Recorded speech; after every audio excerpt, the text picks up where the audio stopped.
The Kybalion, a study of the Hermetic philosophy of ancient Egypt and Greece, by the Three Initiates, narrated by Mr. Douglas. The lips of wisdom are closed, except to the ears of understanding. To Hermes Trismegistus, known by the ancient Egyptians as the Great and Master of Masters, this little volume of Hermetic teachings is reverently dedicated. Introduction.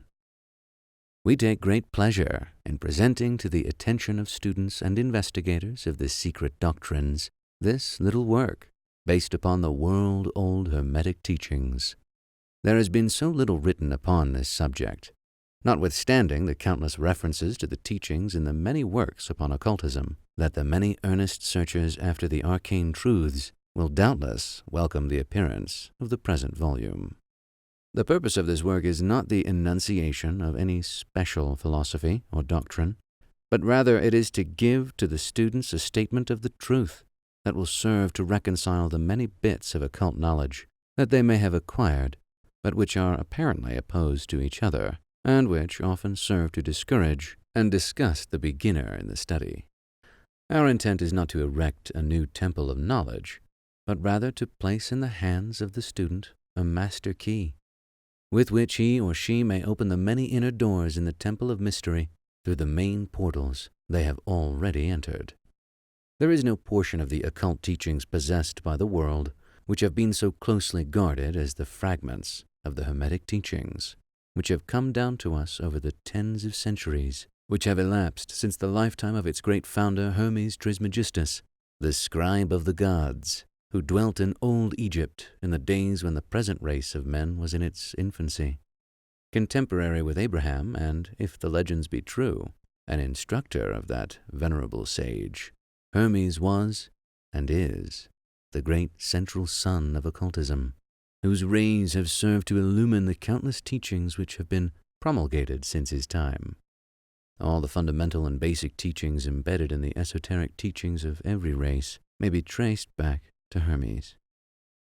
Even the most ancient teachings of India undoubtedly have their roots in the original Hermetic teachings. From the land of the Ganges, many advanced occultists wandered to the land of Egypt and sat at the feet of the Master. From him they obtained the Master Key, which explained and reconciled their divergent views, and thus the secret doctrine was firmly established. From other lands also came the learned ones, all of whom regarded Hermes as the Master of Masters, and his influence was so great that in spite of the many wanderings from the path on the part of the centuries of teachers in these different lands, there may still be found a certain basic resemblance and correspondence which underlies the many and often quite divergent theories entertained and taught by the occultists of these different lands today.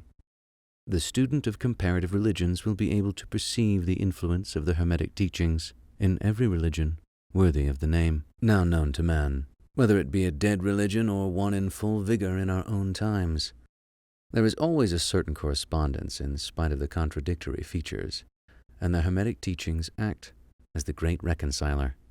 The life work of Hermes seems to have been in the direction of planting the great seed truth, which has grown and blossomed in so many strange forms, rather than to establish a school of philosophy which would dominate the world's thought.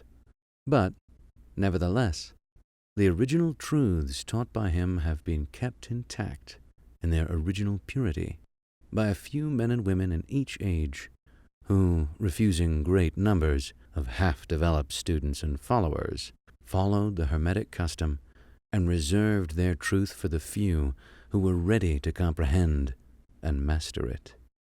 From lip to ear, the truth has been handed down among the few. There have always been a few initiates in each generation in the various lands of the earth who kept alive the sacred flame of the Hermetic teachings, and such have always been willing to use their lamps to relight the lesser lamps of the outside world. When the light of the truth grew dim and clouded by reason of neglect, and when the wicks became clogged with foreign matter, there were always a few to tend faithfully the altar of the truth, upon which was kept alight the perpetual lamp of wisdom. These men and women devoted their lives to the labor of love, which the poet has so well stated in his lines, quote, "Oh, let not the flame die out, cherished age after age in its dark cavern, in its holy temples cherished, fed by pure ministers of love, let not the flame die out." Unquote. These men and women have never sought popular approval nor numbers of followers. They're indifferent to these things, for they know how few there are in each generation who are ready for the truth, or who would recognize it if it were presented to them. They reserve the strong meat for men and women, while others furnish the milk for babes. They reserve their pearls of wisdom for the few elect who recognize their value and who wear them in their crowns, instead of casting them before the materialistic vulgar swine who would trample them in the mud and mix them with their disgusting mental food. But still, these men and women have never forgot or overlooked the original teachings of Hermes regarding the passing on of the words of truth to those ready to receive it, which teaching is stated in the Kybalion as follows, quote, "Where fall the footsteps of the master, the ears of those ready for his teaching open wide." Unquote. And again, quote, "When the ears of the student are ready to hear, then cometh the lips to fill them with wisdom." Unquote. But their customary attitude has always been strictly in accordance with the other Hermetic aphorism, also in the Kybalion, quote, "The lips of wisdom are closed, except to the ears of understanding." Unquote.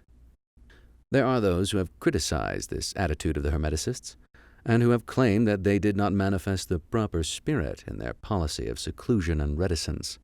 But a moment's glance back over the pages of history will show the wisdom of the masters, who knew the folly of attempting to teach to the world that which it was neither ready or willing to receive. The Hermeticists have never sought to be martyrs, and have instead sat silently aside, with a pitying smile on their closed lips, while the heathen raged noisily about them in their customary amusement of putting to death and torture the honest but misguided enthusiasts who imagined that they could force upon a race of barbarians the truth, capable of being only understood by the elect who had advanced along the path.